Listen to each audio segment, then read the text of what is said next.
Hello. Happy Friday. Woohoo. Do you want to say Friday? Friday. Curt and Jen with our podcast, our video cast. Thanks as always for joining us every weekday. We get together and have some fun, and hopefully you enjoy it as well. And learn a little something along the way, too, I feel like. I wasn't going to emphasize the learning part. But, well, all right. you know, it's fun learning. It's true. It's true. So thanks again. Follow, like, subscribe, all the things. We'd appreciate that. And if you're a quitter, today's your day. It's National Quitters Day. We'll have more on that later on in the show. Also, we have for you the best day of the week to order pizza. Yeah, I'd say every day, but this is an actual best day. This is a news flash. The moods of people who use social media all day. How they're feeling. Yeah. Seattle Humane is helping with displaced pets in the LA fires. That's nice. And also, is it okay to swear at work? I hope so. Yeah. What statistic about your life do you want to see after you pass? We asked that question. We have your answers. And as always, Fridays are Fun Facts Fridays. Yay! That's where the learning comes in, right? Right. Okay, that's when the learning. Well, learning throughout. But again, it's fun learning. Don't make it seem like learning's a bad thing. Learning's the best. It's my favorite. All right. The best day of the week to order pizza. And this is from it's from the people at Pizza Hut, who I would think that they would say every day is the best day. But they had some facts to back this up. Do you know the Pizza Hut, like the jingle, the old jingle? Isn't it Pizza Hut, pizza to go? Okay, anyway. That one I didn't know. Pizza Hut released their second annual Pizza Trends report and found that today, Friday, is the best day of the week to eat pizza. That's according to 40% of people. They said Friday. 40%. Wow. Mm-hmm. Okay. Then second, I guess, was 1 in 5 said Saturday was the best day, and Wednesday, a distant third with 10% of the vote. And there's some people that just say, you know what? I'll take all those days and order some pizza. It's true, because you think about it, Friday is like hey, we made it through the week. Maybe you need a pizza earlier in the week to get through. Like Wednesday's halfway through the week. It's like, you know what? I don't want to make dinner tonight. Let's just order pizza. How about this? They claim also, Pizza Hut does, that they've settled the debate on the right way to eat pizza.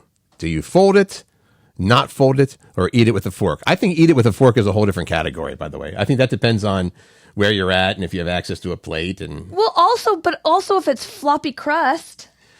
That's the only way to fold it? Is that what you're saying? Well, I guess you can fold it or eat it with a fork. Yeah, the floppy crust. So the winner of that, almost half the vote said no fold. Just start in, tip first. I guess nobody eats it.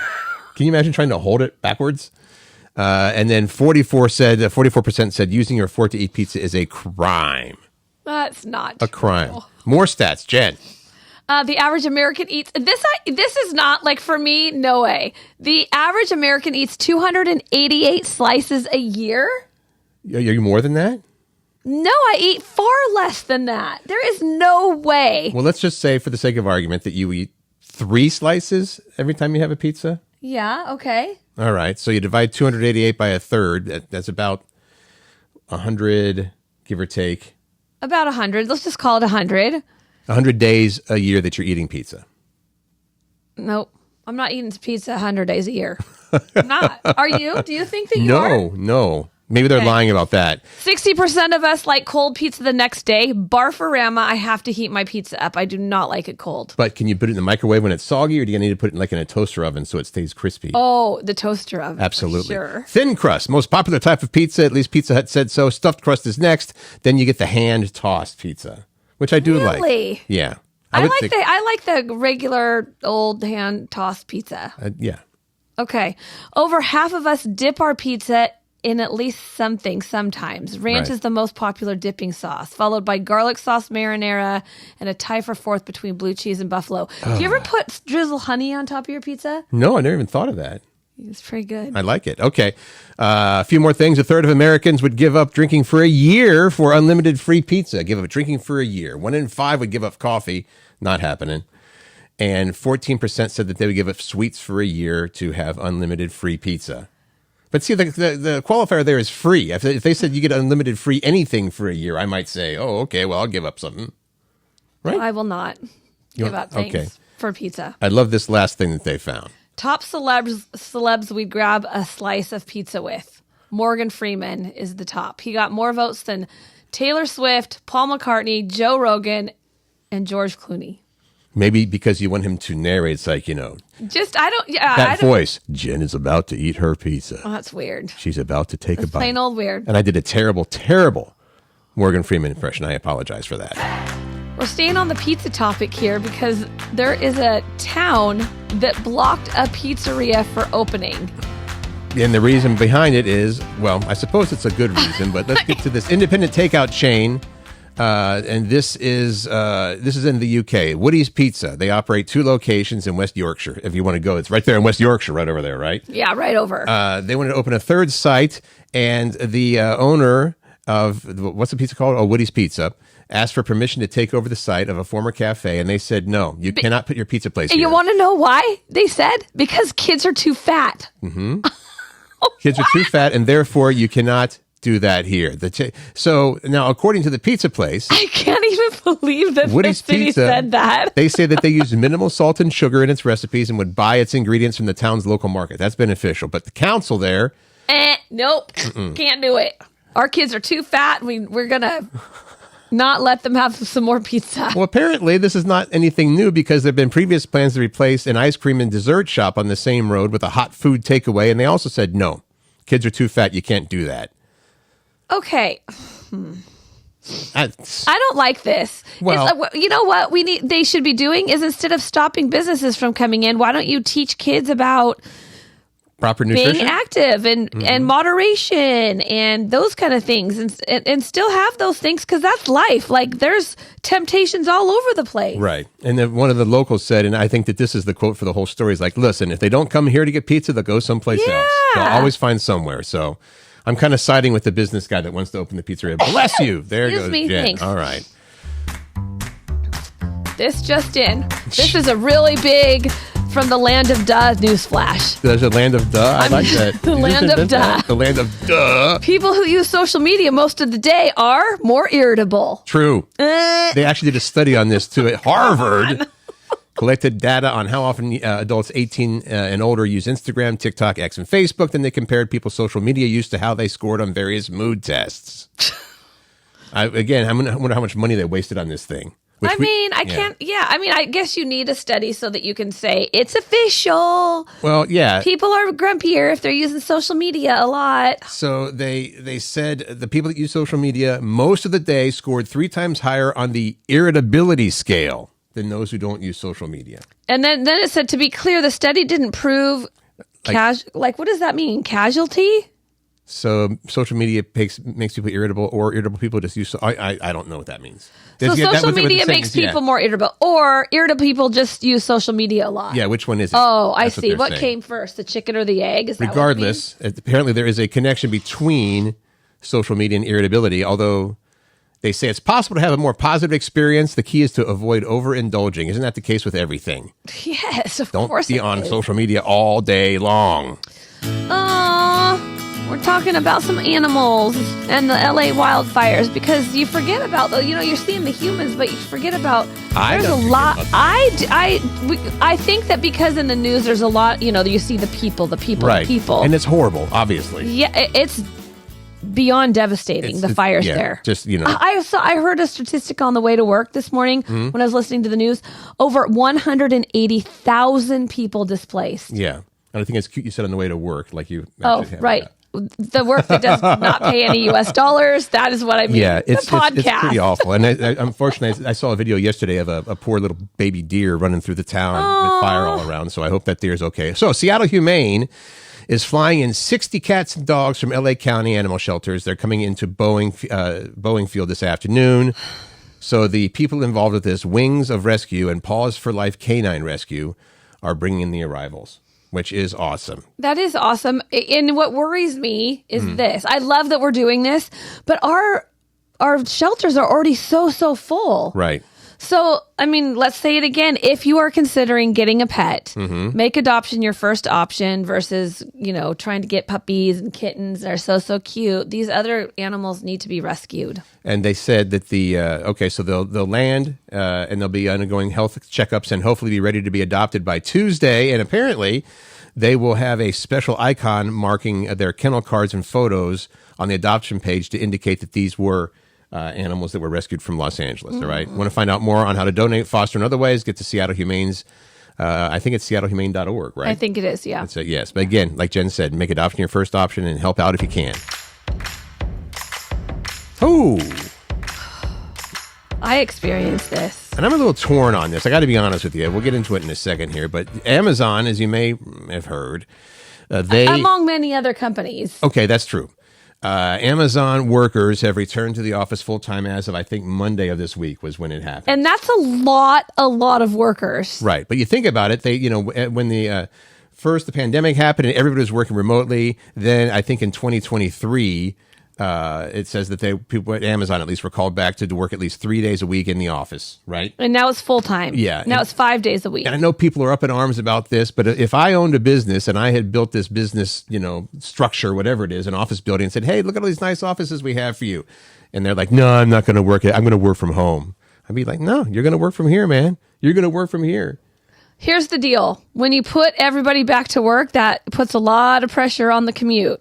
Particularly. And so we are facing bigger delays than we already were. Well, we used to have to get off that Mercer Street exit off of 5 to get to when we worked at the radio station. And that's already bad as it is. And Amazon is right near there. So apparently, so far, of course, it's going to look like, oh, my God, there's so much more traffic now. But I guess that this is the Seattle DOT, monitoring traffic volumes. They said that their data showed on Monday about 64,000 cars, which is on par with traffic volumes from the same time frame last year. So does it mean there's more cars, or it just looks like there's more cars because we've gotten used to... I don't know. I don't... You know what the upside is? What? Food trucks and businesses and restaurants in the area are happy to have people back down I'm there. sure they are. Absolutely. To That's boost their great. business. I mean, we do need to get that downtown area thriving again because it's kind of a little desolate. Well, if you recall, we were here. We've got the before and after on that Mercer Street stretch right there, and it didn't seem to make a difference. I don't have the facts on this. I'm going to bring this up too. Okay. Riley, my oldest daughter, who does commute into the University of Washington from the North End and into downtown Seattle because she still works at the radio station that we used to work at. Right. She was telling me that, okay, all these people are now coming back to work and they're going to be doing major road construction on the express lanes, meaning there's only going to be, the express lanes are only going to be open in one direction for a very long time. They're not going to switch direction. That'll be a fun treat. Yes. So I don't know. What do we say? Always pack your patience, I guess. But okay. I'm just happy not to be making that drive right now. Yeah. And by the time you get into work, you might want to drop some swear words. But is that acceptable? Well, we found this story. Yeah, basically, is it acceptable to drop profanity at work? And whether it's acceptable or not, Jen, you kind of an expert at this. You're very proficient at dropping profanity at work. This makes me feel bad. I shouldn't have been doing that. Well, got to find out if it's okay. I mean, to be fair, I didn't swear all the time. I did say nutter butters and darn sickles. That's actually true. You do find creative ways to get around it. Darn sickles and fudge. Fudge nuggets. The poll found, this is a poll on profanity at the workplace. 10% of people say it's completely acceptable. I need to be hanging out with those people. 1 in 5 people say it's somewhat acceptable, and not everybody is chill about it. About a third say no, maybe not. And another third say profanity at work is not at all acceptable. You have to know your audience. Right. And your workplace, right? The general. If you work at a radio vibe. station versus if you work at a church. Right. I imagine the church, it's not that acceptable at all. Dropping an F-bomb. As it turns out, profanity is far more acceptable among younger workers than those over 65. See, it's just me being young. Oh, that's what it is. I love it. If we swear more, then we stay young longer, right? Right. How about this, where people were asked if they censor themselves on social media? I think that you know what? For some reason, I think that if I put up an F-bomb or something, it's going to get censored anyway. So I might do the F -- or whatever. Yeah, or like those weird little characters like the ampersand and the, where they use the, know what I'm talking about? They throw in like an asterisk and an ampersand and an exclamation point, and that represents a swear word. Yes. So a lot of people thought that was okay too. Maybe just watch your P's and Q's and your swear words and when your you're F's. In the office. And your F's and your S's and everything. And MFers and now you're getting, oh man. All right, Jen. What's about 2025? So everybody, we've got our resolution still going. So if you're entering 2025 clutter-free and you want to keep it that way. Well, here's the thing. I think a lot of people are like, I need to go, get my stuff cleaned up. I know I'm doing that. You guys did that. Still in the process of doing that. The question is, how long will it last? Well, I can tell you. The average answer is about 38 days.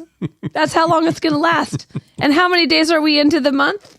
10. 9, 10? Yeah. So you got 28 more days of clutter-free. And then it all goes to hell in a handbasket. I suppose that, it says here February 8th is the day that, guess what, the socks are back on the floor and the dishes are in the sink, and I don't know if I care that much about it. Things start to get all chaosy again. Right. Here are some strategies, though. We have 3 strategies that you can try to adopt to maybe make the clutter-free environment last longer. Jeez Louise, Jen Pirak. Organizing on a regular basis. So that's a good one. Keeping that up. Only buying things you really need. I'm bad at that. Jen Pirak? Yeah. Note to self. And a better storage system. Well, if you have there's a better storage system, but you also have to have the space for storage. Well, we can't turn the camera up there, but do you see how Dana has all of her side all neat and boxes? Bins and then this is my section here. Oh, okay. And there's a box over there that she gave me to put all this stuff in. It just hasn't happened yet. Oh, Curt, come on. Make that your goal today. But you always said a messy desk was like the sign of a creative mind or something like that. Mine's very messy. I'm so smart. Uber, good for Uber here. They've got a solution, I guess, or a suggestion for kids who fail their driver's exams. It's not. Oh my gosh, you did the punchline before Uber is offering free rides to kids. I didn't say that. Who fail their driver's exam. I didn't say that. So they've got a suggestion. And what I was going to say before you jumped in there was, it's not be better drivers or do better on your tests. It's that we'll give you free rides. Right. Go. That's it. End of story. That's all you need to know. If you fail your driving test, Uber will give you a ride. There is a catch. The offer is only available on brand new Uber Teen accounts. All right. So if you already have an Uber account and you fail your exam, you got nothing. You got nothing. You got to walk. Start hoofing it home or call your mom or dad. 6 free rides if you fail your test from Uber. Can we move on? Yes, please. All right, the CNJQOTD. Oh, wow. Question of the day. The Curt and Jen question of the day that we asked yesterday that we wanted you to answer. We post a question of the day on Facebook every day. Right. Curt and Jen in the morning Facebook this was page. A fun one, and we were sort of wondering, I wonder how much traction this is going to get, because it did involve some thinking, for sure. What statistic about your life do you want to see after you pass? And this question came from a story we were reading yesterday about how this was posed on social media and people were answering it. Because you can get statistics about anything now with all the technology and AI and all that. Right. And we found people were saying things like, I would like to know how many people I made laugh over the years, right? Yeah. How many people I made laugh? How many pounds of poop did I... Oh, and we have an answer for that, by the way. Yeah. How many pounds of poop did I... That's if I have one thing there, St. Peter, hey, you know what? How many pounds of poop did I have when I was alive? What song did I listen to the most and how many times did I listen to it? So your suggestions, what you would like to know, statistics about your life you want to see after your past. Barb said how many people either directly or indirectly influenced over 42 years, as a nurse. I know. Barb was a nurse, right? I did. Now, this next one, our friend John was jumping on the poop bandwagon. Yeah, he clinged on to that. On average, a man in the United States, says John, will produce 24,000 pounds of poop in his lifetime, while a woman will produce 25,000 pounds. Almost 26. You guys poop more. This is based on average life expectancy of 76 years for men and 81 years for women. Oh, you've got an extra 5 years of pooping. So that's why we have 2,000 extra pounds of poop. What this tells me is that our friend John knows way too much about poop.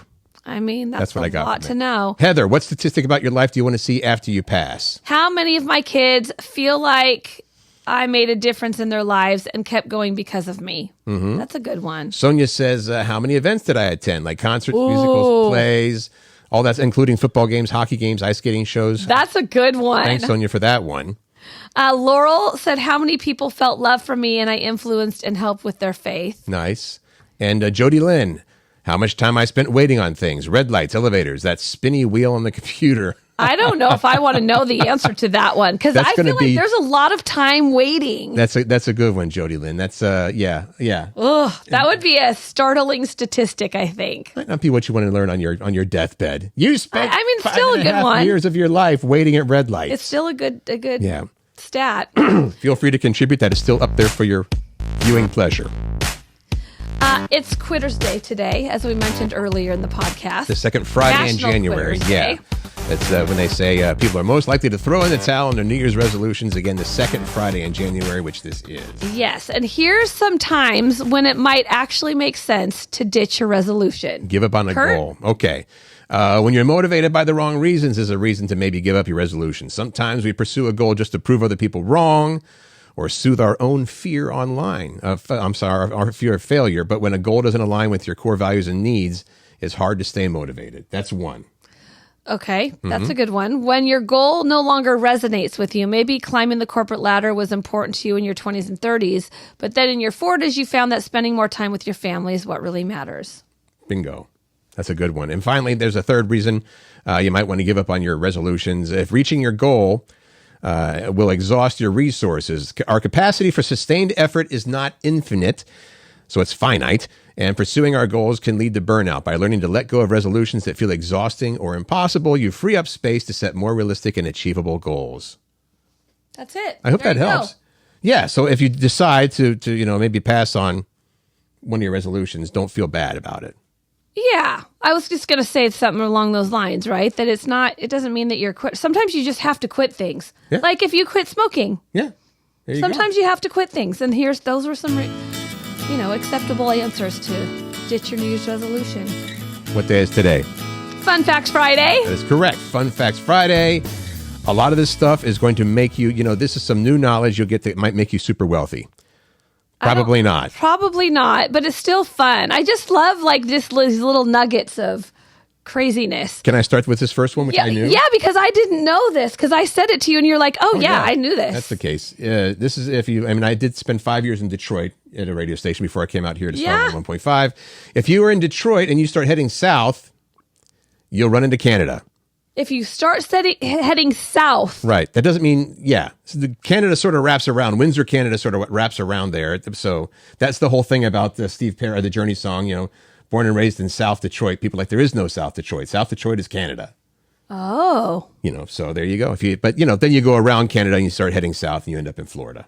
Okay. All right. Frank Lloyd Wright's son. Mm-hmm. Frank Lloyd Wright is the famous architect. Right. Invented Lincoln Logs. His son invented the Lincoln Logs. I did not know that. Yeah. That's all I need to say about that. Okay. How about this? About 700 grapes go into one bottle of wine. That's approximately 2.6 pounds of grapes. So does that mean that a bottle of wine should weigh at least 2.6 pounds? You pick it up. If it's less than that, doesn't have enough grapes? I think so. All right. That's the way to do that.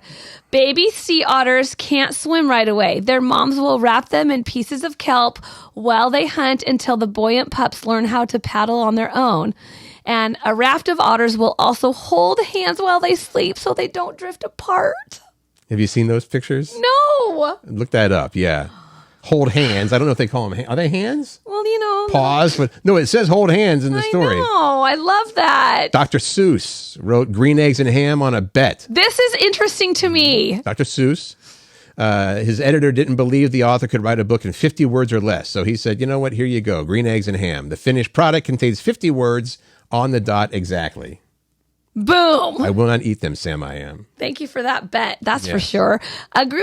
You said we've done this one before, but I kept it in here because I like the word. A group of bunnies is called a fluffle. Fluffle. Shouldn't a group of anything fluffy be called a fluffle? I feel like. All right. My butt's called a fluffle. The U.S. What? I just like it. It's fluffy. The U.S. Constitution is 4,400 words, which makes it the shortest constitution of any major country in the world. Oh, my gosh. That's a fluffle right there. The 3 most valuable film industries in the world are the United States, which is Hollywood. Right. India, Bollywood. And Nigeria, Nollywood. I didn't know that. That's for real. There's a lot of Hollywoods. Speaking of films and movies, the first script for E.T. was a horror movie. This I can't believe either. Steven Spielberg decided he liked it better as a family movie, and that horror script was rewritten to become Poltergeist. So E.T. was going to be a horror film. He's like, no, let's make this a family fare. And let's turn that horror script into Poltergeist. Right. He succeeded. Bet you didn't know that. The most common street name in the United States is... Wait for it. 2nd Street. How can that be possible that there's more 2nd Streets than 1st Streets? The theory is that a town will name its 1st Street either 1st Street or Main Street. So that kind of divides that street. Okay. You know what I mean? So they pretty much always go with 2nd Street after that. Apparently you can't have a 1st Street and a Main Street in the same town, huh?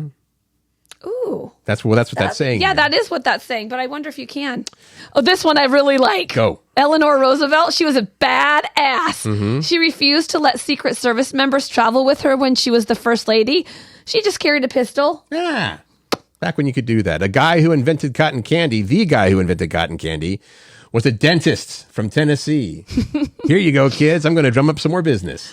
The best-selling video game in history is now Minecraft, with roughly 300 million copies sold. The other game to sell more than 100 million copies is GTA, Grand Theft Auto. Well, the 5. At 205 million, geez. Not even close to Minecraft. A few more things. Pet Shop Boys. Do you like this one? Did you know this? No. Okay. But it's awesome. The Pet Shop Boys named their first album Please. That's the one that has West End Girls on it, among others. They named the album Please so people could go into record shops and say, can I have the Pet Shop Boys album, please? It's a good one. Please. Before a hurricane, the top 2 selling items at Walmart. And I was going to guess, by the way, important, like, generators or whatever. Water. How about water? No. Before a hurricane, this is our last fun facts, by the way. Mm-hmm. The top 2 selling items at Walmart are Pop-Tarts and beer. Pop-Tarts and beer. What was that silly sound? I was leaning on the enter key. Pop-Tarts and beer. Yep. Priorities, man. Yeah, that's right. Right? Okay. Weekend plans. What are your weekend plans? You have a friend We have company in from town staying with us through Saturday, and then Sunday will probably be nothing. I like nothing. So you have nothing planned this weekend? I don't think so. I think this might be the weekend we finally go and see Wicked. Oh. Yeah, we haven't seen it yet. So Oh, you must. we gotta go see that. What about you? What have you got? I am going to be heading up north to see... Pat had drywall put up in the remodel. Okay. So I'm excited to see that. I got a little preview on FaceTime last night. But we have a date night that we're going to do on Saturday, tomorrow night. And then Sunday, I'm celebrating my nephew's birthday. Probably going to hot yoga. You're always a busy person. Well, here's options, by the way. New movies this weekend. Doesn't seem like a whole lot of biggies opening, but Den of Thieves 2 Pantera with Gerard Butler. That's opening this weekend. Gerard Butler. I had a hard time saying that for some reason. And A Better Man expands nationwide. There was like a limited release. Right. This is the story. Have you seen it? Because I was like, what is that? Another Planet of the Apes movie? But apparently it's the life story of British pop star Robbie Williams, with him depicted as a chimpanzee. I don't want to put you on the spot, but what did Robbie Williams? I think he was in Take That and the band, and went off and did this. He's huge in the UK, but not a lot here that you would know. Oh, okay. I don't think so. We probably played a couple of the songs over the years at Star. I don't know. All right, around town. Yep, things happening around town. OrcaCon, a board game convention, is happening at Hilton Bellevue today through Sunday. Mm-hmm. You can play board games, card games, role-play games, miniature games, plus there's panel discussions, workshops, and vendors. That sounds kind of fun. Why OrcaCon? I don't know. So last weekend to enjoy Lights and Ice at Toledo Resort and Casino. Don't miss that if you get the chance. Seriously, have you gone up to see it yet? Well, I've seen it a few times from the freeway, but that's another thing we should do. Dana doesn't want me to go because she thinks it will, like you, go into the casino and lose a bunch of money. Well, you might, like we did. Yeah, it happens. Wild Just Lanterns. go ice skating instead. Wild Lanterns at the Woodland Park Zoo and Astra Lumina at South Seattle Community College going on this weekend. Well, and it continues for a little while. They just continue on through the month. Tonight at IKEA Performing Arts Center in Renton, Snow Queen, a Ukrainian ballet. Kimberly Akimbo, which is what I saw at the Paramount a couple days ago. Totally worth seeing if you can make it there. That's at the Paramount through the weekend. And tomorrow and Sunday, Sound of Music Sing-Along at the Fifth Avenue Theater in downtown Seattle. Would you be able to do that? A deer. Is that from there? I think that would be kind of fun. Is that from Sound of Music? Yeah. And what's the one about? So long, farewell. That one, okay. So it's the film, not the musical Right, performing. the Julie Andrews film. Because usually at Fifth Ave, it's live musicals performing. But they're showing the film. You can sing along, and if you buy a ticket, you get the tote bag, and it's filled with fun things, and you dress up and go to it. It would be fun. And then Legally Blonde, the musical, is playing at the Performing Arts Center in Everett. There you go. Yeah. So the last, we don't know, is that just this weekend or is that the last weekend? No, I think that it goes for a little while, if I remember right. Okay. Sorry to put you on the spot. No, it's okay. I do that to you all the time, Curt Cruz. How about the C&J QOTD? Oh, for crying out loud. And kind of W. It's kind of the question of the weekend. The Curt and Jen podcast question of the weekend. It's kind of it's a fill in the blank one. Every parent should know blank. What should every parent know? Now, did you have some example? Because are they going to say CPR, or were the answers like? Well, you could do something like that. You could say CPR. You could talk about a product that every parent should know about. You could talk about a fun fact that every parent should know about. A piece of advice that you feel like every parent should know about. Okay, that's it. It's really wide open. Every parent should know blank. Simple. Every parent should know. Don't do it. Go back. Return to sender. Good thing you didn't try that. Return to sender. Hey, what was that? The stork? Hey, get back here. All right. Back up the chute. We don't want it. That's your fun stuff for the weekend. And as always, thank you for listening and viewing. And again, follow, subscribe, whatever you want to do. We hope you make some happy memories this weekend. Make good choices, find joy, spread kindness, and find some reasons to laugh.